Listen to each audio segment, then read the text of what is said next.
আসসালামু আলাইকুম এভরিওয়ান, আমি Naim. Welcome to my blog. আজকে আমাদের ব্লগ হইতেছে খরগোশের ঘর বানাইছিলাম। গত ভিডিওতে আপনাদের দেখাইছিলাম যে আমরা খরগোশের ঘরটা কিভাবে বানাইছি। তো আজকে ফাইনালি আমি আর আমার ফ্রেন্ডস মিলে টঙ্গী বাজার গিয়ে দুইটা খরগোশ নিয়ে আসছি। এটা ক্লাসিক খরগোশ, মানে দেশি জাতের বলতে পারেন। দেশির ভিতরে একটু একটু ভিন্ন টাইপের, কালারটা দেখতে খুবই সুন্দর। তো একটা মেল আর একটা ফিমেল আনছি আমরা। এই যে গুলুগুলু দেখতে খুবই সুন্দর, একটা বের করে আপনাদের দেখাই। এই দেখতে খুবই সুন্দর, মানে চোখগুলা এত সুন্দর আর মুখটা এত সুন্দর। আমার ফ্রেন্ডের খুব পছন্দ, আমারও খুব পছন্দ হয়েছে, এজন্য খরগোশটা নিয়ে আসছি। তো একটা মেল আর একটা ফিমেল। তা আপনারা যারা খরগোশ কিনবেন প্রথম দুইটা যদি কিনেন, তাহলে একটা মেল আর একটা ফিমেল আনবেন। তো আমাদের পছন্দের খরগোশ, লোমগুলা একটু নষ্ট হয়ে গেছে হাত দেওয়ার কারণে। তো আমাদের পছন্দের খরগোশ ফাইনালি আমরা নিয়ে আসছি। এখন আমাদের যে ঘর আছে, খরগোশের যে ঘর বানাইছি আপনাদের গত ভিডিওতে দেখাইছিলাম, ওই ঘরে ফাইনালি আজকে আমরা শিফট করে দিব। ওই জায়গায় খরগোশগুলো রেখে দিব। তো দেখা যাক যে খরগোশগুলো ওই জায়গায় মানে সুন্দরভাবে থাকতে পারে কিনা। সকলে খরগোশ পালে খাঁচার ভিতরে, কিন্তু আমি চাচ্ছি যে একটু মানে একটু সীমিত পরিসরে একটু বড় কইরা, যাতে খরগোশগুলো থাকতে পারে এবং হাঁটাচলা করতে পারে সুন্দরভাবে। এই যে খাঁচার ভিতরে যে ফাঁকা ফাঁকা জায়গাগুলো আছে, এই জায়গায় খরগোশগুলো থাকতে একটু কষ্ট হয়, যে পা রাখতে পারে না ঠিক মতো, তারপরে খাবার খাইতে পারে না মাঝে মাঝে। এই যে যে মানে চিপাগুলো আছে, চিপাগুলো দিয়ে পা ঢুইকা মানে পায়ে ব্যথা পায় বা পা ভেঙে যাওয়ার সম্ভাবনা আছে।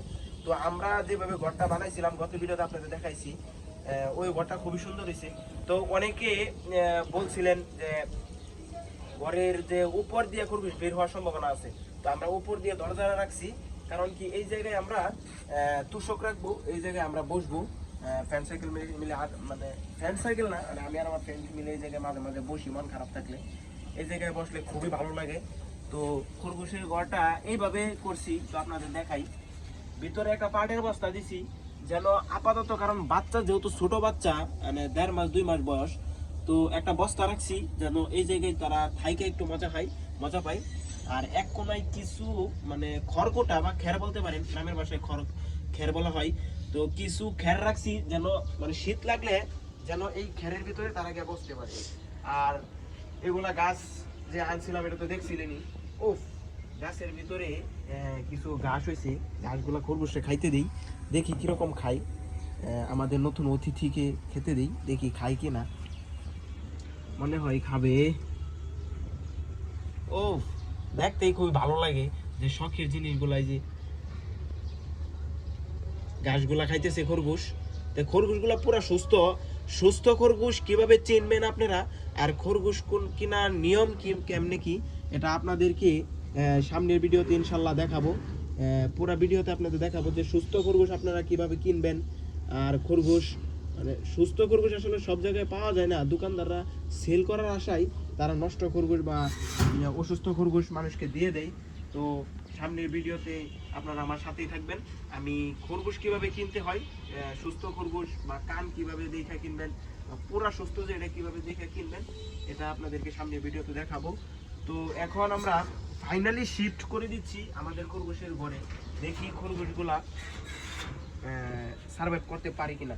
তো অনেকে বলেন যে খরগোশ পাইয়া খরগোশ কানের ভিতরে ধরলে খরগোশ ব্যথা পায় কিনা।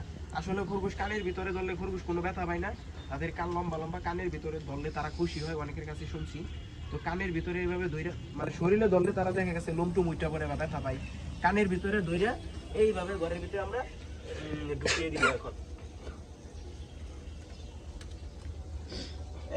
আরেকটা শিফট করে দিব, একটা মেল আর একটা ফিমেল কিনছি আমরা। এই যে খরগোশগুলো রেখে দিলাম। দূর থেকে দেখালে মনে হয় ভালো হতো, আপনাদেরকে দূর থেকে দেখানোর চেষ্টা করতেছি আমি। আমরা সামনে যেটা দিছি এটা হচ্ছে প্লাস্টিকের, প্লাস্টিক জাতীয় নেট। এগুলো নেটের খুবই সীমিত দাম, খুবই কম মূল্যে। তো আপনারা চাইলে এভাবে খরগোশে ঘর দিতে পারেন।